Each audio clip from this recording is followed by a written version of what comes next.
शालपटा 55 खंड समेत 2टी pickup van जबत गोटे भ्यान चालक फेरार। सुंदरगढ़ जिला स्थित बणाई उपखंड चांदीपोसा थाना अंतर्गत बिरतोला निकटरे 2टी पिकअप भ्यान गाड़ी में शालकाठ जाउथबा बेले 55 खंड जबत सहित 2टी गाड़ी जबत होइतबा जଣାपड़ी।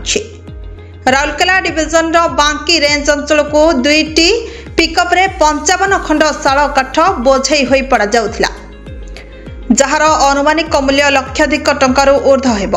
2टी जाक गाड़ी भुवनेश्वर को जाउथबा बेले राउरकेला डीएफओ विश्वस्त सूत्रु खबर पाई राजमुंडा बांकी रेंज अधिकारी को जणाइबा परे रेंज अधिकारी स्वतंत्र दल गठन करी विभिन्न स्थान रे छकी थिबा बेले झारखंड अंचल 2टी पिकअप भ्यान 143 नंबर जातीय राजपथ रास्ता दे जाउथबा समय बिरतोला निकटरे गाड़ी को अटकाई थिबा बेले गोटे गाड़ी को धरिथिले, तेबे तार चालक फेरार हो जाइथिला।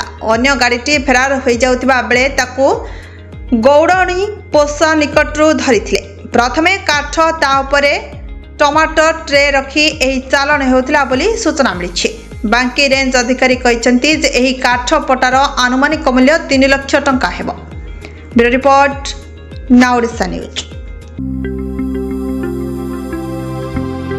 लेटेस्ट न्यूज अपडेट पाई www.nowodisha.com को लॉगिन करंतु।